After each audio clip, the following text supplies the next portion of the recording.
Olá, bom dia, muito bom dia. Hoje, dia 22 de dezembro de 2023, sexta-feira, o horário 8 horas, horário da nossa live, né? Deixa eu começar essa live perguntando para você o seguinte: você já recebeu e-mail do banco te oferecendo dinheiro?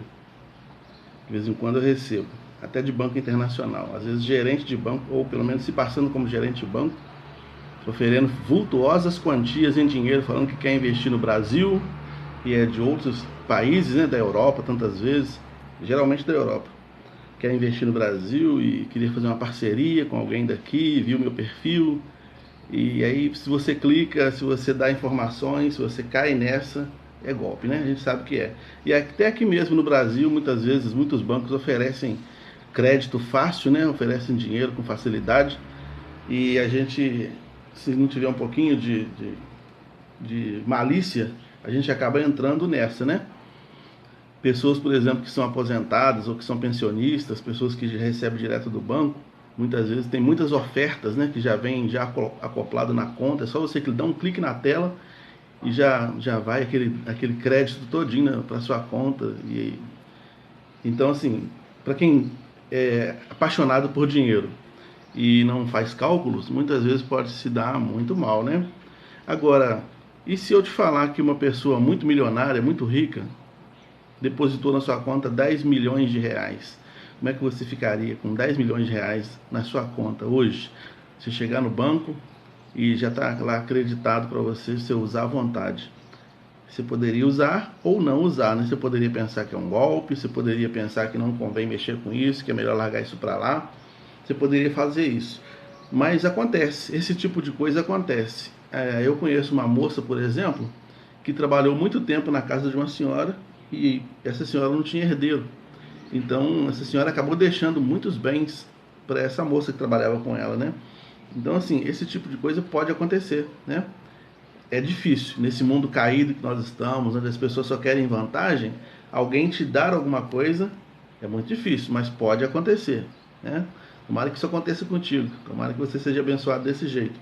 E eu quero falar sobre isso, né? Débito e crédito. Se você recebe um dinheiro inesperado, um dinheiro grande inesperado, um crédito grande inesperado, e você tem um débito e dá para quitar com esse dinheiro que você recebeu, dá para quitar esse débito que você tem, que benção, né? Que alegria, né? Tem um colega meu, médico, que ele falou o seguinte, que toda vez que ele tinha uma alegria, ele fala assim, nossa, isso é melhor do que dinheiro achado. Porque achar dinheiro é bom, né? Quando você vai mexer no guarda-roupa e você mexe no bolso de alguma calça lá, de uma camisa, e tem lá um dinheiro, né? Que tá, você nem esqueceu lá no bolso, você vai mexer, você acha esse dinheiro, é bom demais, né? Ele não estava sendo contabilizado e ele vem em boa hora. Não precisa nem ser 10 milhões de reais, pode ser 20 reais, 50 reais, 10 reais, que você achar no bolso, já dá uma alegria, né? Mas acontece de às vezes alguma pessoa, alguma alma generosa depositar na nossa conta algum dinheiro extra, né? Algum dinheiro diferenciado que pode nos ajudar com algum débito que a gente tem. Mas o maior deles foi o que Deus fez, né? João 3,16, que é o texto áureo bíblico, dentro da Bíblia, o texto áureo do Evangelho, diz assim, ó, porque Deus amou o mundo de tal maneira que deu o seu Filho unigênito, para que todo aquele que nele crê não pereça, mas tenha vida eterna. Eu vou ler novamente mais pausado. Porque Deus amou o mundo de tal maneira que deu o seu Filho unigênito, para que todo aquele que nele crê não pereça, mas tenha a vida eterna. Unigênito significa único da espécie. Não há um semelhante. Ele está se referindo aqui a Jesus. Nós estamos próximos do Natal e desde já desejo a você aí que você tenha um feliz Natal, que a noite de Natal com a sua família seja uma grande bênção, seja um momento de confraternização, de alegria, de paz, né? Mas o Natal é para nos lembrarmos que Deus nos deu Jesus, né? Que Deus enviou Jesus como um crédito para pagar uma dívida nossa que era impagável. Olha o que diz o último versículo aqui de João 3. A gente leu o versículo 16, mas o último versículo desse texto, que é o versículo 36, vai dizer assim, ó: aquele que crê no Filho tem a vida eterna, mas aquele que não crê no Filho não verá a vida, mas a ira de Deus sobre ele permanece. Preste atenção nessa fala. João 3,16 fala que Deus amou você de tal maneira que enviou Jesus para pagar os pecados que você tem, que eu tenho, para com Deus, para que a gente possa assim ter possibilidade de vida eterna. João 3,16 fala isso. E agora João 3,36 fala que se eu não crer, se você não crer, a ira de Deus sobre nós permanece. O que é a ira de Deus? Olha só, a Bíblia diz que todos pecaram. O mundo está afundado no pecado. Não é um pecado que a gente comete, não. O pecado é um mal que está na natureza humana. Uma vez que o homem, lá no Jardim do Éden, decidiu desobedecer a Deus, decidiu tomar as rédeas da sua própria vida, a partir dali, então, a raça humana foi infectada por um vírus chamado pecado, com P maiúsculo, que faz com que a gente cometa pecados e mais atitudes de rebeldia contra Deus. Então a massa que nos confeccionou, da qual nós fazemos parte, está infectada com o pecado. Tem um vírus. Se você trabalha com computador, você deve saber o que é vírus, né? Ou então um celular, né? É um programa espião, um programa inimigo que entra no nosso equipamento, e ele oferece comandos diferentes dos comandos que a gente dá. Então você aperta Enter para abrir uma página e ele vai abrir outra, vai fazer outras, vai receber outras informações, porque está infectado com vírus. Assim é a raça humana.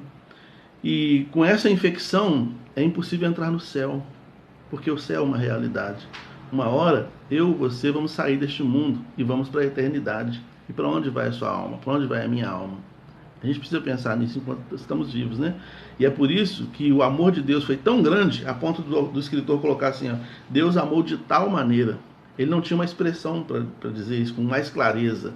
O amor de Deus foi tão grande que ele enviou seu filho ao mundo, seu unigênito, seu único filho, seu filho único da espécie, o único dessa gênese, né? Jesus existiu só para isso. E Jesus é o próprio Deus que se fez homem, né? No Natal a gente lembra disso. No Natal a gente fala sobre isso, né? O Deus que se fez homem ele não veio visitar a humanidade, ele veio para salvar a humanidade, né? E o que a gente tem que fazer com esse crédito é tomar posse dele. O crédito que o banco fala que está na sua conta, deixa ele lá. Porque, de repente, se você colocar a mão nesse dinheiro, você vai ter que pagar ele com juros depois, né? Mas o crédito que Deus colocou na sua conta, pode sacar.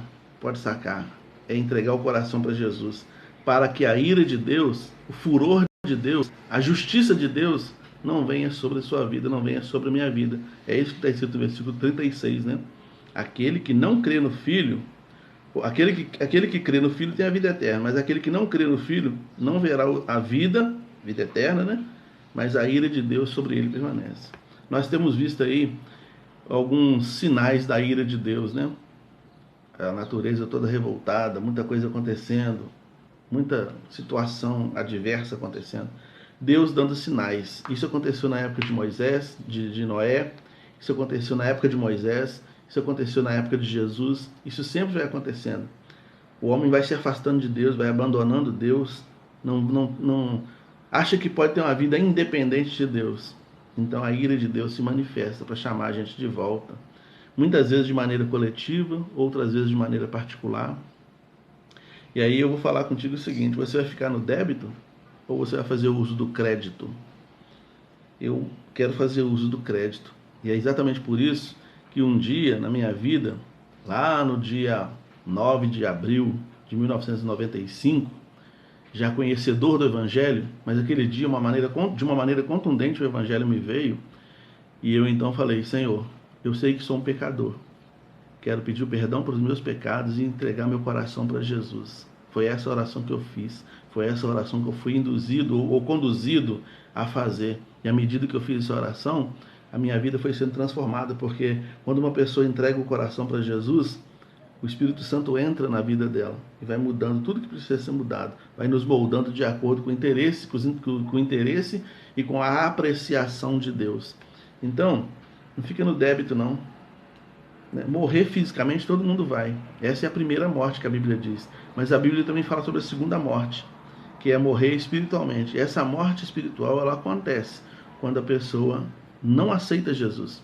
Jesus veio a este mundo, morreu para te dar salvação, mas você fala assim: eu não quero isso. Está depositado na sua conta 10 milhões de reais. Tem certeza que se o Silvio Santos em pessoa, te ligar, ou te fazer uma chamada de vídeo, falar, tá aqui, sou eu mesmo, sou o Silvio Santos, decidi colocar 10 milhões na sua conta. Eu tenho certeza que você troca de roupa agora, onde você estiver, corre no primeiro banco daquela agência que ele falar e saca esse dinheiro, porque você não quer ficar sem esse dinheiro. E Deus depositou então na sua conta a salvação eterna, a possibilidade de entrar no céu. E muitas vezes a gente não tem urgência para fazer o saque dessa herança que já está prometida. Porque salvação não é só para a eternidade, salvação também é para este mundo, né? Nesse mundo a gente já começa a usufruir das bênçãos que Deus tem para derramar na vida de cada um de nós, né? Paz, alegria, longanimidade, bondade, todo fruto do Espírito Santo nasce dentro da gente quando a gente entrega o coração para Jesus. E é isso que Ele quer fazer na sua vida hoje. Basta você dizer para Ele exatamente isso que eu te falei aqui agora. Senhor, eu entendi que eu preciso de Jesus. Eu entendi que eu sou um pecador. Eu quero pedir perdão para os meus pecados e quero aceitar Jesus como meu salvador pessoal. Se você fizer essa oração com sinceridade do seu coração, sua alma será salva. Está escrito lá em Romanos 10, versículo 9, né? Se com a tua boca confessares que Deus ressuscitou Jesus dos mortos, você será salvo. Que Deus te abençoe. Senhor, obrigado por tudo que o Senhor tem feito e há de fazer. Pelo teu amor infinito que levou Jesus a vir a este mundo para nos dar salvação. Te agradeço. Peço perdão pelos nossos pecados e um bom dia na tua presença em nome de Jesus. Amém. Que Deus te abençoe, tá? Você tenha um dia abençoado, final de semana abençoado. Mais uma vez eu digo que o seu Natal seja um Natal repleto de bênçãos e da presença de Deus.